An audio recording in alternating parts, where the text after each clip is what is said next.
దేవుని నామంలో run revival media ద్వారా మా కార్యక్రమాలను వీక్షిస్తున్న మీ అందరికీ శుభాభివందనాలు తెలియజేసుకుంటున్నాను. ఈ పాండమిక్ టైంలో మీరందరూ క్షేమంగా ఉన్నారని భావిస్తూ దేవునికి కృతజ్ఞతాస్తుతులు చెల్లించుకుంటున్నాను. బాధలు, దుఃఖములు అనేవి మానవ చరిత్ర ప్రారంభము నుండి మనుషుని పీడించుతూనే ఉన్నవి. మనిషి ఎన్ని వైజ్ఞానిక ఆవిష్కరణలు తీసుకువచ్చినప్పటికీ బాధ, దుఃఖము అనే ఈ రెండింటికి మాత్రం పరిపూర్ణ పరిష్కారం కనుగొనలేకపోయాడు మానవుడు. బాధ అనేది మనిషిని శారీరక, మానసిక కృంగుదలకు దారితీస్తుంది. దీని పర్యవసానమే నేటి కాలంలో జరుగుతున్న హత్యలు, ఆత్మహత్యలు మొదలగునవి.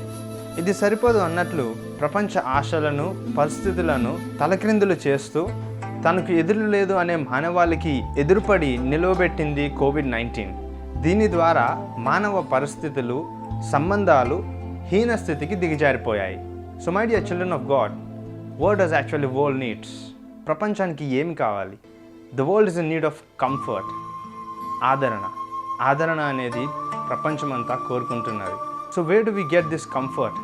ఆదరణ అనేది మనకి ఎక్కడ దొరుకుతుంది అని మనం ఆలోచించినట్లయితే బైబిల్ చెప్తున్న మాట, యేసు ప్రభువు వారి రక్తం ద్వారానే మనకి ఆదరణ కలుగుతుంది. The world need comfort in the darkness and in confusion. వీటన్నిటి నుండి ప్రతివారు విడుదల పొందటానికి ఏమి చేయాలో తెలియజేసే ప్రయత్నమే ఈ ఆదరణ కార్యక్రమము. కావున మీరందరూ మా ఈ ఆదరణ కార్యక్రమాన్ని వీక్షించి దేవుని ఆదరణ పొందుతారని ప్రేమతో ఆహ్వానిస్తున్నాం.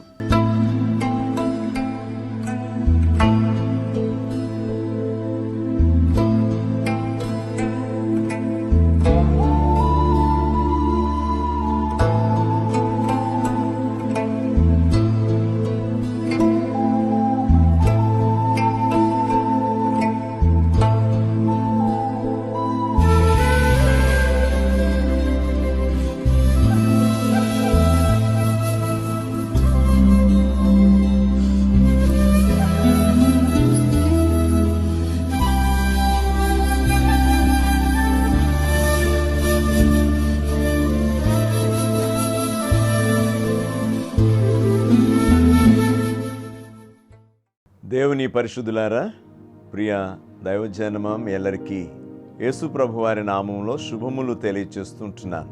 దేవుని మహాకృపను బట్టి రన్ రివైవల్ ఛానల్ ద్వారా మీతో దేవుని వాక్యాన్ని పంచుకోవడానికి దేవుడు నాకు ఇచ్చిన ఈ కృపగల సమయాన్ని బట్టి నేను దేవునికి వందనాలు తెలియచేస్తూ ఉంటున్నాను. గడిచిన దినాలన్నిట రన్ రివైవల్ ఛానల్ ద్వారా ఆదివార ఆరాధనలతో కూడినటువంటి వాక్య సందేశాలు మీకు అందించడానికి దేవుడు కృప చూపించిన దాన్ని బట్టి దేవునికే స్తోత్రాలు తెలియజేస్తున్నాను. ఈ మీడియా ద్వారా మిమ్మల్ని కలుసుకోవటం మాకెంతో సంతోషదాయకం. మరొకసారి సంఘం యొక్క ఆధ్యాత్మికమైనటువంటి మేలు కొరకు, విశ్వాసులైనటువంటి మీ అందరి ఆదరణ కొరకు పరిశుద్ధాత్మ దేవుడు మాకు కలుగు చేసినటువంటి ఈ పరిచర్యలో మిడ్ వీక్ ప్రేయర్గా ప్రతి గురువారం 7:30 సాయంకాలం వేళ మీతో దైవవాక్యాన్ని పంచుకొని దైవస్తుతిలో మీరు మేము కలిసి మన ప్రభువుని గణపరచాలని మేము ఆశపడి ఈ క్రొత్త ప్రోగ్రాంని మీకు పరిచయం చేయడానికి ఇష్టపడుతూ ఉన్నాం. ఈ కార్యక్రమానికి ఆదరణ అనేటువంటి పేరు పెట్టి ఒక స్తుతి, వాక్య సందేశం, ప్రార్థన ద్వారా మీ ప్రతి అవసరతలో దేవుని సహాయాన్ని మీకు అందించాలని మేము ఆశిస్తూ ఉన్నాం. మొదటి ప్రోగ్రాంగా ఈ కార్యక్రమాన్ని దేవుని వాక్యము యెషయా గ్రంథం 66వ అధ్యాయం 13వ వచనం ద్వారా మీతో మాట్లాడడానికి ప్రభు నాకు ఇచ్చినటువంటి కృపని నేను ఎంచుతూ ఉన్నాను. ప్రస్తుత కాలంలో పరిస్థితులు ప్రపంచవ్యాప్తంగా మానవాళి అంతటికీ కూడా ఇబ్బందికరంగా అనేక విధములుగా, ఒక ప్రక్క ఆర్థిక పరంగా, మరొక ప్రక్క ఆరోగ్యపరంగా, జీవన విధానాలన్నిటిలో కూడా ఎంతో క్లిష్ట కష్ట సమయాలను ప్రపంచ మానవులు ఎదుర్కొంటూ ఉన్నారు. ఇట్లాంటి తరుణాల్లో ప్రతి ఒక్క వ్యక్తికి అవసరమైనది దేవుని ఆదరణ. దేవుని ఆదరణ మాత్రమే కాదు, ఒకరికి ఒకరు కూడా మనము ఆదరణ కలుగు చేసుకోవాల్సిన వారమై ఉంటున్నాం. ఎందుకనంటే ఒక మనుష్యుడు దేవుని చేత ఆదరించబడినప్పుడు తను తన తోటి వారిని ఆదరించటానికి ఆ ఆదరణే ఉపయోగకరము అని అపోస్తుడైనటువంటి పౌలు గారు కూడా జ్ఞాపకం చేశారు. కనుక ఈ మొదటి ధ్యానంలో ఈ ఆదరణ అనేటువంటి కార్యక్రమానికి ప్రేమతో మిమ్మల్ని అందరినీ ఆహ్వానిస్తున్నాను. ఇంతవరకు మేము అందిస్తున్నటువంటి ఆధ్యాత్మిక కార్యక్రమాలు ఉపయుక్తంగా మీకు ప్రయోజనకరమైనవిగా ఉన్నావని మేము తలస్తూ ఉంటున్నాను. చాలామంది ఈ కార్యక్రమాలను వీక్షిస్తూ మా కొరకు ప్రార్థిస్తూ ఫోన్లు చేస్తూ దేవుని యొక్క మహిమార్థమై మిమ్మల్ని మీరు సిద్ధపరచుకుంటూ దేవుని రాజ్యాన్ని ఘనపరుస్తూ ఉన్నారు. దాన్ని బట్టి దేవునికి స్తోత్రాలు చెల్లిస్తూ మీకు అభినందనలు తెలియచేస్తూ ఉన్నాను. మా కొరకు మీరు ఎల్లప్పుడూ ప్రార్థన చేయండి. మీ కొరకు మేము ఎల్లప్పుడూ ప్రార్థన చేస్తాం. మరి ఈరోజు దైవవాక్యాన్ని చూస్తూ ఉన్నప్పుడు ఒకని తల్లి వానిని ఆదరించినట్లు నేను నిన్ను ఆదరించేదను అనేటువంటి దేవుని వాగ్దానముతో కూడినటువంటి వాక్యాన్ని మీతో పంచుకోవాలని ఆశపడుతూ ఉంటున్నాను. శ్రమ కలిగినటువంటి కాలంలో ఉన్నాం. ప్రపంచ చరిత్రలో ఎప్పుడు ఇలాంటి శ్రమలు కలగలేదేమో అని మనం అనుకుంటూ ఉన్నాం. కానీ ప్రపంచ చరిత్రను మనం చూస్తూ ఉన్నప్పుడు గడిచిన కాలాలలో తరచు ఈ విధమైనటువంటి ఉపద్రవాలు ప్రపంచం ఎదుర్కొంటూనే వచ్చింది. ప్రపంచము మరలా దేవుని కృపను బట్టి నిలదొక్కుంటూ వచ్చిందని కూడా మనం జ్ఞాపకం చేసుకోవచ్చు. ప్రతి 100 సంవత్సరాలకి పాండమిక్ పీరియడ్ అనేటువంటిది ఒకటి వస్తూనే ఉంది అనేది చరిత్ర జ్ఞాపకం చేస్తూ ఉంది. గడిచిన దినాల్లో కలరా, మచూచి, స్పానిష్ ఫ్లూ, ప్రపంచ యుద్ధాలు, ప్రకృతి వైపరీత్యాలు అనేటువంటి వాటి ద్వారా మానవుడు చాలా ఇబ్బందులు పడుతూ వచ్చాడు. అయితే దేవుని ఆదరణ ఎప్పుడూ తప్పిపోలేదు అనేది మనం ముందు చూసాం. ఇప్పుడు మరలా ఒక విపత్కరమైన పరిస్థితి కోవిడ్-19 గడిచిన 2019వ సంవత్సరం డిసెంబర్ మాసం నుండి చైనా దేశాన్ని మొదలుకొని ప్రపంచ దేశాలన్నిటిని కూడా ఎంతో ఉత్సాహంగా అది పరిగెట్టి మానవుల్ని నేరసిల్ల చేసినటువంటి వ్యాధి తెగులుగా ఈ కరోనా అనేటువంటిది వ్యాపించింది. ప్రపంచమంతా కూడా ఇంతవరకు మానవుడు నాకు ఎదురు లేదు అని పరిగెడుతూ ఉన్నాడు. కానీ మనిషికి ఎదురొచ్చి నిలబెట్టినటువంటి ఒక తెగులుగా కరోనా అనేటువంటిది ఉంటా ఉంది. ఇట్లాంటి కారణాలు ఎందుకు మానవులకు సమీపిస్తూ ఉన్నాయి అనేటువంటి దాన్ని మనము ఒకసారి ఆలోచన చేస్తే, దేవుని బిడ్డలారా, దేవుని సృష్టి వ్యాధులతో తెగులతో కూడినది అనటానికి వీల్లేదు. ఎందుకనంటే దేవుడు ఈ సమస్తాన్ని సృష్టించినప్పుడు మంచిది మంచిది మంచిది అని చెప్పి ఆయన ఎంచారు. కానీ మానవ అతిక్రమం, ఓ భక్తుడు జ్ఞాపకం చేస్తాడు, పాపము ప్రవేశించిన తరువాత లోకములో మానవ జీవితంలో వ్యాధి, బాధ, మరణము అనేటువంటిది సంప్రాప్తమైంది అని జ్ఞాపకం చేస్తూ ఉంటాడు. ఇట్లాంటి సమయంలో దేవుని సృష్టిని గురించి ఆలోచన చేస్తే, దేవుని సృష్టిలో మానవుడు చాలా యోగ్యుడు, శ్రేష్ఠుడు. దేవుడు మానవుని సృజించినప్పుడు ఆయన తన స్వరూపంలో తన పోలికలో ఆయన సృజించి ఈ సృష్టి అంతటికీ అలంకారముగాను ఈ సృష్టి అంతటికీ పరిపాలకుడుగాను దేవుడు మానవుని అంత ఘనమైన స్థితిలో ఏర్పాటు చేశారు. కానీ చిన్న బలహీనత, చిన్న అవిధేయత మనుషుడు పొంది ఉన్నటువంటి ఈ సమస్త సృష్టిని అనేకమైనటువంటి బాధలకి, మరణానికి గురి చేసింది అనేటువంటిది మనం గుర్తు చేసుకోవాలి. ఇందులో మనుషుని అవిధేయత ఎంతో ఉంది, కానీ దేవుని ప్రేమ ఎక్కడా తప్పిపోలేదు అనేటువంటి దాన్ని మనం గుర్తు చేసుకోవాలి. ఎందుకనంటే ఓ భక్తుడు జ్ఞాపకం చేస్తూ అంటాడు, దేవుని ప్రేమను మనుషుడు నోటితో వర్ణించలేడు కానీ జీవితంలో అనుభవించవచ్చును అంటూ ఉంటాడు. అది వివరించేది కాదట కానీ అనుభవించేది అని చెప్తాడు. అందుకనే యోహాను తన మొదటి పత్రికలో ఆయన 4వ అధ్యాయంలో జ్ఞాపకం చేసిన మాట, దేవుడు ప్రేమస్వరూపి అయి ఉన్నాడు అంటాడు. నాకు తెలిసి దైవ ప్రేమ ముందు ఏ ఉపద్రవము, ఏ బాధ మనకి అడ్డు కాదు అనేటువంటి దాన్ని నేను మీకు తెలియచేస్తున్నాను. మన క్షేమము కొరకు దేవుని ప్రేమ ఎంతో సమృద్ధిగాను శ్రేష్టమైనదిగాను ఉంటూ ఉంది అనేది నేను గుర్తు చేస్తున్నాను. గనుక దేవుడు మనలను ఈ సృష్టిలో ఏ ఉద్దేశంతో ఆయన నిర్మించారో అనేదాన్ని మనము గ్రహించటమే దైవ ప్రేమలో జీవించటము అనేటిదిగా నేను మీకు తెలియచేస్తున్నాను. నిజం దేవుని బిడ్డలారా, దైవ ప్రేమ నుండి దూరం అయిపోవటమే ప్రతి వేదనకు కారణము అనేటువంటిది మనకు తెలుసు. ఎందుకనంటే మనం దేవుని పిల్లలం. నేను ఇక్కడ నేటి కాలమును బట్టి, పరిస్థితులను బట్టి మీకు జ్ఞాపకం చేయాలనుకునేటువంటి మాట ఏంటనంటే, మనుష్యుడు దేవునికి దూరమైన కారణాన మనుష్యుడు తనకున్నటువంటి సౌఖ్యాలన్నిటికీ దూరం అవుతున్నాడు, జీవానికి దూరం అవుతున్నాడు, సంతోష సమాధానాలకి దూరం అవుతూ ఉన్నాడు అనే మాట నేను మీకు గుర్తు చేస్తున్నాను. పాపము తప్ప మనుషునికి ఇన్ని బాధలు తెచ్చింది మరేది లేదని చెప్పి నేను తప్పకుండా నమ్ముతూ ఉన్నాను. ఈ దినాల్లో మనిషి దేవుని తప్ప అన్నిటినీ ప్రేమిస్తూ ఉన్నాడు. ఇది అన్యాయం. ఎందుకనంటే మనలను ప్రేమించే దేవుని మనం ప్రేమించలేకపోతూ ఉన్నాం. కొన్ని మాటలు, కొన్ని వచనాలు ఈ సమయంలో నేను మీకు తెలియచేయాలని నేను ఆశపడుతూ ఉన్నాను. యేసు ప్రభువారు కూడా యోహాను సువార్త 15వ అధ్యాయంలో ఆయన 5వ వచనంలో చెప్పినటువంటి మాట ఏమనంటే, నాకు వేరయుండి మీరేమీ చేయలేరు. తీగె ద్రాక్షావల్లిలో నిలిచి ఉంటేనే గాని దానంతటా అది ఎలాగున ఫలింపనేరదో అలాగునే మీరున్నారు అని చెప్పి జ్ఞాపకం చేస్తూ ఉంటాడు. దేవుడు జీవమై ఉన్నారు. మన సమస్తము ఎరిగినటువంటి ప్రభు, మనకు సమస్తమును సమృద్ధిగా అనుగ్రహించేటువంటి ప్రభు అయి ఉన్నారు.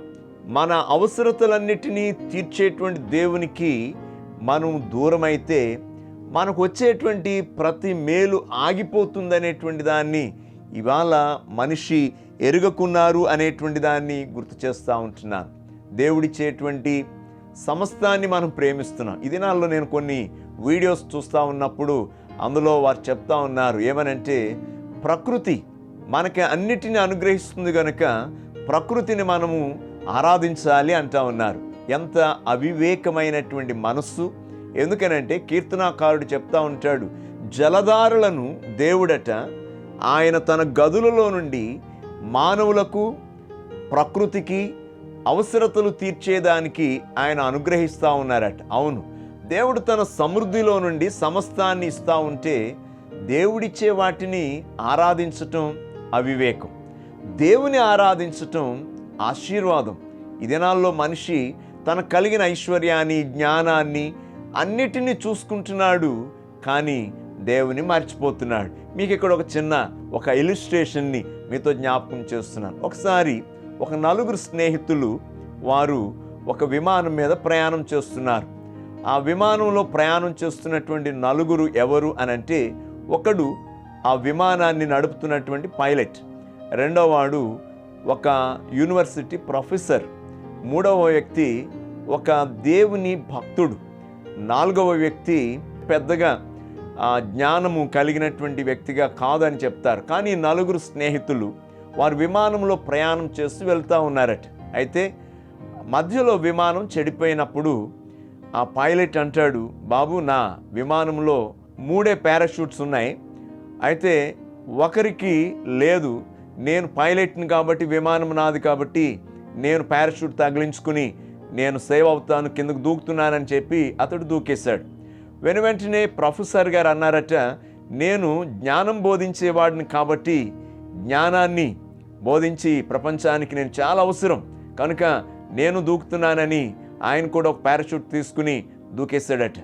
ఇక భక్తుడు ఒక సాధారణమైన నడక నడిచేటువంటి జ్ఞానం మాత్రం కలిగినటువంటి మనుషుడు ఉన్నాడట. ఇప్పుడు ఆ భక్తుడు అంటా ఉన్నాడు, దేవుని ఎరిగినటువంటి మనుషుడు అంటా ఉన్నాడు, నేను నిన్ను విడిచిపెట్టి నేను వెళ్ళి స్వార్థపరుడను అని నేను అనిపించుకోలేను, ఇది నా దేవునికి విరుద్ధమైంది, కాబట్టి ఒకటి ఉన్నటువంటి ఆ పారాషూట్ని నీవు తగిలించుకొని నీవు సేవ్ అవు, నేను పర్వాలేదులే అని అంటాడట. కానీ వెంటనే ఆ నడక నడిచేటువంటి వ్యక్తిగా ఉన్నటువంటి ఆ మనుషుడు అంటాడు ఏమనంటే, బాబు ఇక్కడ 2 పారాషూట్లు ఉన్నాయి కాబట్టి మనమిద్దరం వెళ్ళొచ్చు, పర్వాలేదు, ఏమి ఇబ్బంది లేదు అంటాడట.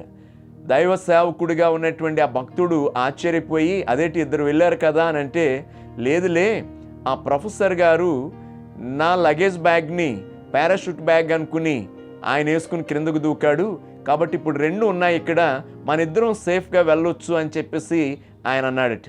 చాలా సందర్భాల్లో దేవుని మరిచి తమ జ్ఞానాన్ని గొప్పగా ఎంచి లోకాన్ని ఆశించేటువంటి మనుషులు ఏమవుతూ ఉన్నారు అని అంటే తమ ప్రాణాలను కోల్పోతూ ఉంటా ఉన్నారు, దేవుని సహాయాన్ని కోల్పోతూ ఉంటా ఉన్నారు.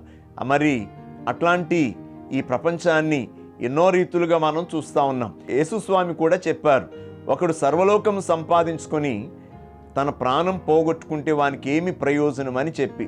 అంటే జ్ఞానాన్ని, అతిశయాన్ని, ఐశ్వర్యాన్ని కలిగి మనుషులు అతిశయించినప్పుడు తమ ప్రాణాలు కోల్పోతారు. కానీ మంచితనాన్ని, నీతిని, దైవత్వాన్ని కలిగినప్పుడు అనుకోకుండా దేవుడు ఖచ్చితంగా తన బిడ్డలను కాపాడే దేవుడు. సింహపు పిల్లలు లేమి కలిగి ఆకలి గొనును గాని యెహోవాయందు భయభక్తులు గల వారికి ఏ మేలు కొదవై ఉండదు అని చెప్పినటువంటి లేఖనాన్ని మీరు జ్ఞాపకం చేసుకుంటే, నా దేవుని ప్రియమైనటువంటి బిడ్డలారా, ఈ దినాల్లో కలిగి ఉన్నటువంటి మన కష్టాలన్నిటినీ కూడా దేవుడు తప్పకుండా తొలగించి మనకి దీవెన ఇస్తాడు. ఒక మాట నేను ఈ సమయంలో మీకు చెప్పాలని ఆశపడుతూ ఉన్నాను.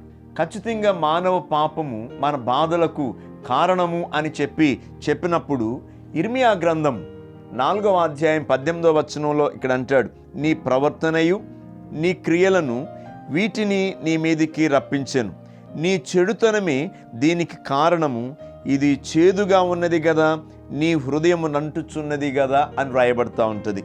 ఇక్కడ 4 మాటలు మీకు గుర్తు చేస్తున్నాను. మన ప్రవర్తన చాలా ప్రాముఖ్యం.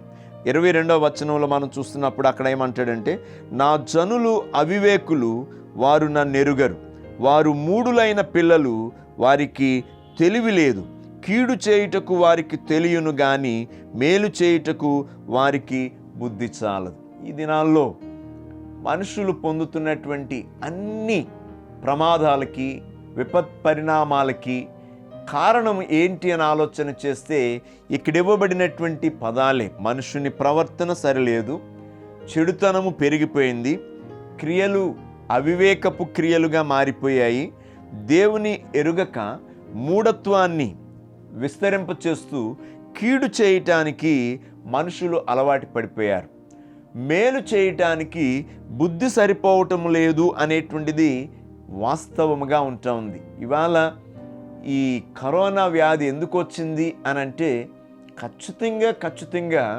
మానవ విపరీత పరిస్థితులను బట్టే దేవుని ఉగ్రతగా ఇది వచ్చింది అనేటువంటి దాన్ని నేను జ్ఞాపకం చేస్తున్నాను. ఒక్క ఆశ్చర్యకరమైన విషయాన్ని మర్చిపోతుంది ప్రపంచం.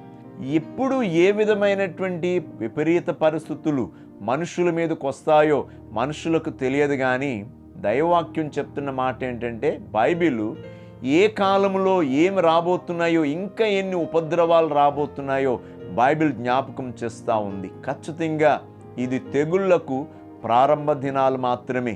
ఇంకా అనేకమైన తెగుళ్ళు భూమి మీద రాబోతూ ఉన్నాయి.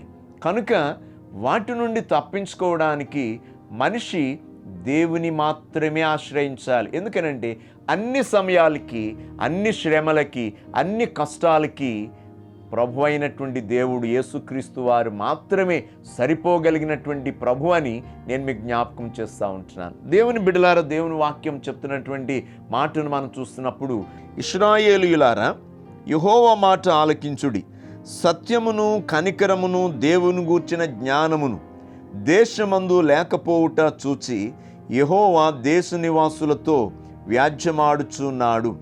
అబద్ధ సాక్ష్యము పలుకుటయు, అబద్ధమాడుటయు, హత్య చేయుటయు, దొంగిలించుటయు, వ్యభిచరించుటయు వాడుకాయను. జనులు కన్నము వేసెదరు, మానక నరహత్య చేసెదరు. కాబట్టి దేశము ప్రలాపించుచున్నది, దాని పశువులను ఆకాశ పక్షులను కాపురస్తులందరూ క్షీణించుచున్నారు, సముద్ర మత్స్యములు కూడా గతించిపోవచ్చున్నవి అనే మాటలు రాయబడతా ఉన్నాయి. మీరు ఇక్కడ గమనించండి, చిన్న మాట ఆలోచన చేయండి. సృష్టికర్తకు విరోధముగా ప్రయాణం చేస్తూ ఉంది. ఈ కారణాన ప్రభు అంటున్నారు, నేను నీ మీద కోపగించుకొని ఉన్నాను, నీ అపరాధములను బట్టి దేశము క్షీణించుచూ ఉన్నది అనేటువంటిది పరిశుద్ధ లేఖనము జ్ఞాపకం చేస్తాం. కాబట్టి ప్రపంచ యుద్ధములు, కాబట్టి ప్రకృతి వైపరీత్యాలు, తెగుళ్ళు, అలాగే అనేక సందర్భాల్లో క్రూర మృగముల చేత భయంకరమైనటువంటి శ్రమలు మనుషులు పొందుతూ ఉన్నారు. ఇలాంటి పరిస్థితులన్నిటిలో నీవు దేవుని ప్రేమను స్మరిస్తే ప్రభువు నిన్ను వెనువెంటనే ఆదుకొనటానికి, నిన్ను ఆదరించటానికి ఆయన సమర్థుడైనటువంటి ప్రభువు అయి ఉంటా ఉన్నారు.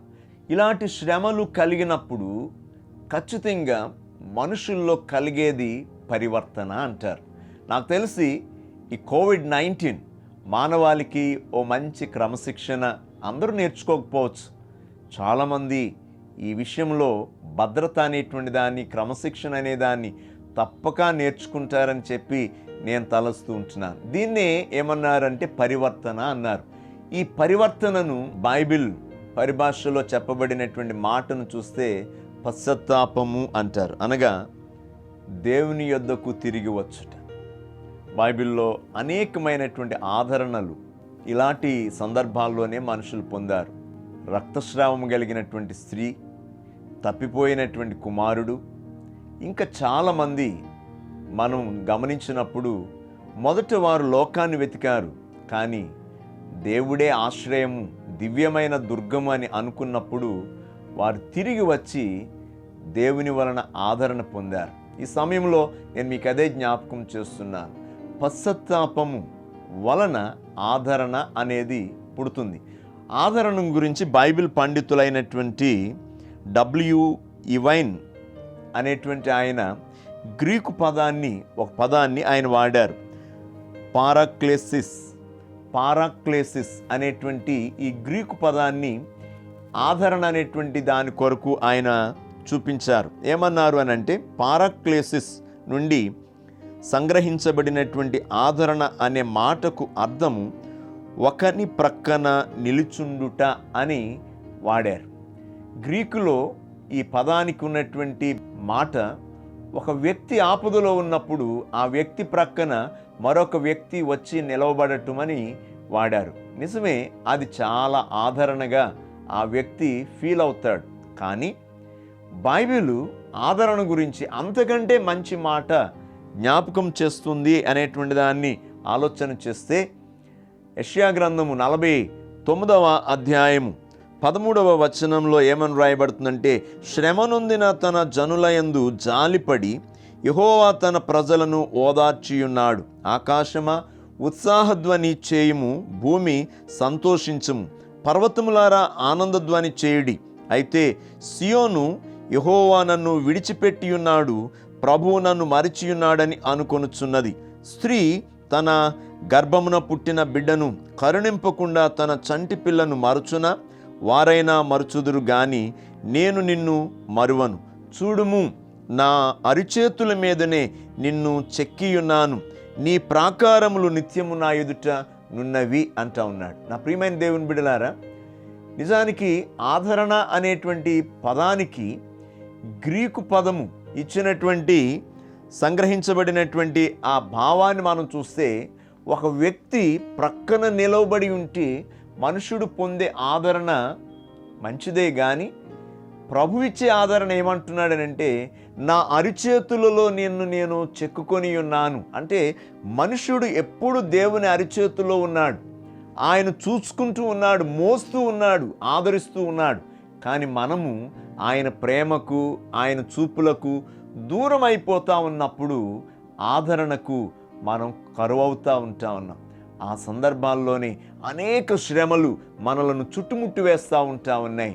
అప్పుడు మనము అంగలారుస్తూ ఉంటాం. కానీ నీ మనోదుఖం ప్రార్థనారూపకముగా అది బయటికి వచ్చినప్పుడు, నీ హృదయంలో పరివర్తన కలిగినప్పుడు, పశ్చాత్తాపం కలిగినప్పుడు నిన్ను ఆదరించే ప్రభు నీతో మాట్లాడే మొదటి మాట ఏమనంటే, ఒకని తల్లి వానిని ఆదరించినట్లు నేను నిన్ను ఆదరించదను అనే మాట జ్ఞాపకం చేస్తున్నాడు. స్త్రీ తన గర్భాన పుట్టినటువంటి బిడ్డను మరుచున వారైనా మరుచుదురేమో కానీ నేను నిన్ను మరువను విడువను అంటా ఉన్నాడు. ఈరోజు మీలో ఎవరైనా వ్యాధితో ఉన్నారా? మీలో ఎవరైనా బాధలలో ఉన్నారా? అప్పుల ఊబిలో ఉన్నారా? నిరుద్యోగ సమస్యల్లో ఉన్నారా? ప్రతి విధమైనటువంటి బంధకాల్లో ఒకవేళ మీరు బంధించబడి ఉన్నారా? మీ ప్రియులు ఎవరైనా చెరసాలలో ఉన్నారా? ఈ శ్రమలో ఉన్నా, మీరు ఏ స్థితిలో ఉన్నా, విదేశంలో స్వదేశంలో ఎక్కడున్నా దేవుడు నిన్ను నన్ను మన ప్రియులైనటువంటి వారందరినీ తన అరిచేతుల్లో ఆయన చెక్కుకొని సహాయం చేయడానికి ఆయన సిద్ధంగా ఉన్నారని నీవు విశ్వసించినట్లయితే దేవునికి ఒక చిన్న ప్రార్థన అనేటువంటి విజ్ఞాపన చేయి. ప్రభువా, నీ ఆదరణ నేను కోరుకుంటున్నాను, నీ యొక్క సహాయం నేను కోరుకుంటున్నాను, నీ ప్రేమ మరువలేనిది, అది నేను పొందాలని అనుభవించాలని నేను ఆశపడుతున్నాను అని ఆయనకు ఒకసారి మీరు ప్రార్థన చేయగలిగితే ప్రభు సమీపముగా ఉండి ఇప్పుడే నీ సమస్యలన్నిటికీ ఆయన పరిష్కారము కలుగు చేస్తాడు. దేవుడు అటువంటి కృప మీకు అనుగ్రహించును గాక. ఆమేన్. ప్రార్థన చేద్దాం. పరిశుద్ధుడా మా తండ్రి, మీకు వందనాలు స్తోత్రాలు చెల్లిస్తున్నాం. నీ బిడ్డలు ప్రత్యేకంగా అనుకోని విపత్తు ఈ కాలంలో వచ్చి మానవులందరినీ వారి ఆలోచనలో, వారి అభివృద్ధిలో, వారి సంతోషాల్లో తలక్రిందులు చేసి వేదన, భయము, సమస్య, మరణము అనేటువంటి వాటి ద్వారా నాయన ఎంతో కృంగదీస్తూ ఉండగా నీ ప్రేమ చేత, నీ సహాయం చేత, సర్వశక్తి చేత నిన్ను నమ్ముకున్న బిడ్డలకు, నీ తట్టు చూస్తున్న బిడ్డలకు, నీ సహాయం అడుగుతున్న బిడ్డలకు ఇప్పుడే నాయన నీ ప్రేమను అందించి ఆదరించుమని యేసు నామమున అడుగుచున్నాము తండ్రి. ఆమేన్. తండ్రి, కుమార, పరిశుద్ధాత్మ దేవుడు మిమ్మును ఆశీర్వదించును గాక. ఆమేన్.